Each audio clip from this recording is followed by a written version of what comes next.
Telespectadores do programa Mundo Animal, é um grande prazer começar mais uma edição do nosso programa aqui pela TV Mundi, no www.tvmundi.com.br. Se você tem uma dúvida, uma crítica, uma sugestão, mande um e-mail para mundi.mundianimal@tvmundi.com.br. Hoje o assunto não poderia ser mais interessante. Nós vamos falar sobre alergia. Está aqui ao meu lado o Dr. Ricardo Migliano, especialista em dermatologia há mais de 10 anos. Tem uma clínica no bairro da Aclimação, que é a Total Vet. Depois ele vai comentar um pouquinho sobre a clínica dele. Olá, doutor Ricardo, tudo bom? Tudo bem, Marcos. Obrigado. Doutor Ricardo, conta pra gente o que são as alergias e se elas são muito frequentes nos dias de hoje, tanto em cães quanto em gatos. Tá. A alergia é uma das doenças mais comuns hoje de atendimento em clínica dermatológica. De uma forma geral, a dermatologia veterinária cresceu muito nos últimos 20 anos e hoje é responsável por quase 40% de todo o atendimento de uma clínica comum. As clínicas das especialidades, dentro das clínicas dermatológicas, a alergia com certeza é a causa de atendimento mais frequente. Acomete cães, acomete gatos e hoje a gente tem um diagnóstico cada vez mais precoce. As alergias, elas mostram sintomas especialmente na pele, em dermatologia, ou as alergias também podem provocar espirros, tosse, etc? Certo. Na verdade, a alergia tem como principal sinal a coceira mesmo, o prurido, né? Principalmente cutâneo.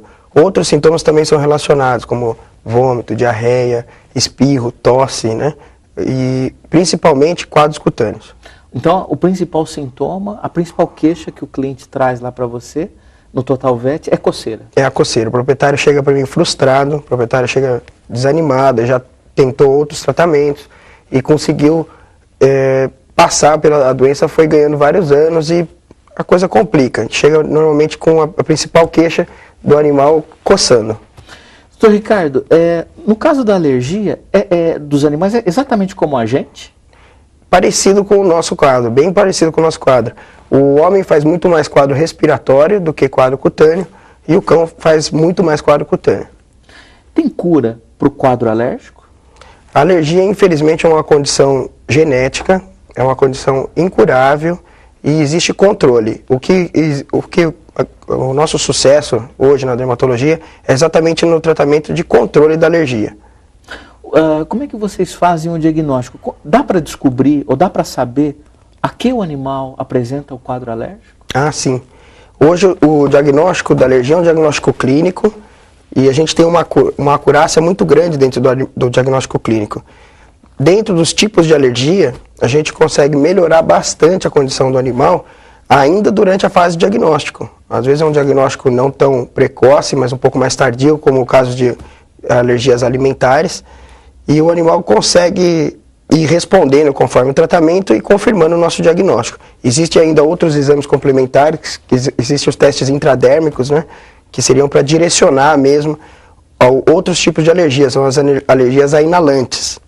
Perfeito. Agora, de acordo com a tua experiência, chegou o animal, você já começa a afastar os alérgenos, que são aqueles mais clássicos, e você já observa uma melhora do quadro. Sim. Logo nos primeiros atendimentos, na primeira conversa, naquela anamnese que a gente faz, a gente vai traçar o perfil alérgico, né?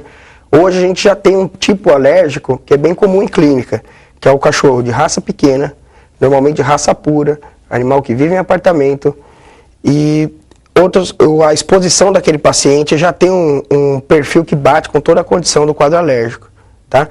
Isso somado também ao exame físico, né? A gente percebe muito nesses animais lesões avermelhadas, são lesões que a gente chama de eritema. Essas lesões têm um padrão lesional, uma distribuição no quadro.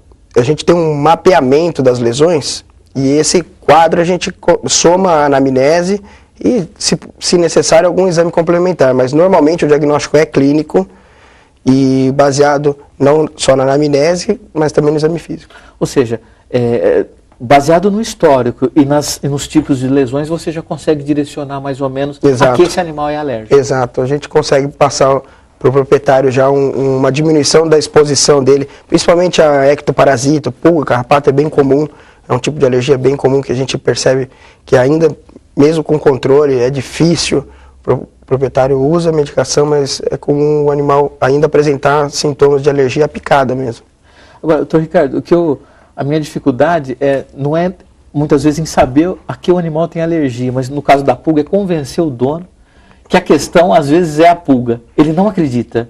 Não acredita, porque você procura a pulga no animal, muitas vezes não acha, e o duro é convencê-lo, né? A gente tem um problema importante nesse ponto, porque 5% do ciclo da pulga está na forma adulta, está na pele do cão. 95% da pulga está no ambiente. E o proprietário não vê a pulga no cachorro, essa pulga ela não vem na gente. A fase, 95% do ciclo dela é microscópico, a gente não percebe isso. E tem animais que são extremamente habilidosos em coçar e remover essas pulgas. Gato faz muito isso. Às vezes o gato vem sem nenhuma pulga, o proprietário nunca viu uma pulga, e a gente sabe que aquele animal é alérgico à pulga. A gente encontra lesões na pele, a gente encontra fezes de pulga. E o proprietário não acredita, ele usa um preventivo e nunca viu pulga, e você vai falar que ele é alérgico à pulga, né? E acontece o seguinte, Marcos, às vezes uma lesão, que aquele animal, uma picada que ele tenha a cada 3, 4 semanas, ele pode continuar coçando mais 3, 4 semanas. Então, se ele for exposto uma vez por mês, já é suficiente para coçar mais um mês. Isso que dificulta bastante. O proprietário não vai acreditar que aquele animal tem pulga. E como é que você usa da sua habilidade psicológica para convencê-lo de que a questão é a pulga? A gente convida o proprietário chega para mim muitas vezes frustrado mesmo. E a gente convida ele para o tratamento, a gente faz um engajamento, a gente faz um empower mesmo para puxar esse proprietário para o tratamento, para diminuir a exposição desse animal. E como uma prova dos 9 também, o proprietário colhe resultados a curto prazo. Em poucas semanas, fazendo toda a orientação do dermatologista, os resultados vêm à tona mesmo. Então, isso é uma condição que exige muito do proprietário na colaboração do tratamento. Perfeito. Doutor Ricardo, alergia transmite de um animal para o outro? Não, a alergia, na verdade, é uma condição genética, tá? E a gente sabe que existe o histórico familiar da família alérgica mesmo, porém, não é transmissível, não é uma doença contagiosa, é uma doença que você desenvolve. Se você nascer com os genes para alergia, você pode, de acordo com a sua exposição, desenvolver aquilo durante a vida, né? Quer dizer, é uma questão muito mais da genética do que do ambiente, você acredita? Exato. Muito mais da genética do que do ambiente. Mas o ambiente desfavorável para o quadro acaba agravando. Sim. Principalmente, hoje a gente tem 3 tipos básicos de alergia, né? A gente tem a dermatite alérgica à picada, que isso inclui picada de insetos, pulga, carrapato.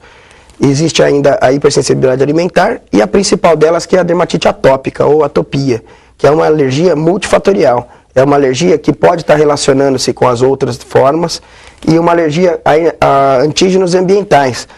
Esses antígenos podem estar sendo inalado, pode estar sendo ingerido ou até mesmo penetrando na própria pele, através do contato da pele mesmo com o antígeno. E isso hoje é cada vez mais comum. A gente percebe que esse animal tem uma pele muito mais seca. Se ele tem uma pele desorganizada, ele tem uma pele... A atopia é uma condição inflamatória crônica da pele. Então é uma pele geneticamente programada para ser reativa. Então é um paciente que faz muita infecção secundária, infecção bacteriana, infecção fúngica. Essas áreas ressecadas, principalmente, penetram mais alérgenos. Então existe toda uma condição de manejo desse paciente diferente de um cão normal. Um cachorro assim toma um banho muito mais frequente, usa produtos específicos. A gente tenta recuperar aquela primeira função de barreira da pele, que normalmente vem debilitada. Esses animais chegam para mim com infecção, esses animais vêm com sofrimento, emagrecimento, esse cachorro coça a noite inteira. Aqueles animais que se lambem muito, é importante ressaltar que a lambedura também é um sinal de coceira. Às vezes é um dos primeiros sinais de coceira. E essa pele, como ela é programada geneticamente para ser reativa, ela pode se manifestar de qualquer forma. Às vezes lesões na pele, na pata, na orelha. É comum aquela otite que nunca sara ter sido mal diagnosticada pelo fato de ter um fundo alérgico. Tá? Perfeito. Quer dizer, então a alergia também se manifesta no ouvido. No ouvido também. Muitos quadros de otite são por conta das alergias. Exato. Quando que o proprietário vai imaginar que o animal apresentando um quadro de vômito esporádico ou um espirro pode estar relacionado a um quadro alérgico, né? Então a doença ela é uma doença recalcitrante, assim, de difícil controle e uma doença que tem um padrão muito variado, né? Ela pode atacar vários sistemas, né? Dependendo aí muito da individualidade, né? Exato, a exposição também. E, doutor Ricardo, é uma doença que o animal tem muito sofrimento, né? Tem uma um mal-estar, tem uma dificuldade aí de ter uma boa relação com os seus donos. É bem complicado isso para o animal. É verdade. O proprietário tem um animal sob uma ração muito boa, uma higiene muito boa, um manejo bom, o cachorro toma banho direitinho, faz tudo, e o animal continua coçando, continua se lambendo. O proprietário percebe que o animal sofre. Tem cães que param, durante a alimentação, ele para de comer para dar uma coçadinha. Ele vai brincar, no meio da corrida ele para de correr para dar uma coçadinha. Então você vê que é uma doença bem triste. Tem cães que mancam por causa da polidermatite muito avançada. Tem um quadro assim de sofrimento mesmo. Pessoal, vamos ao nosso intervalo comercial e voltamos já já com mais alergias em cães e gatos. Até mais!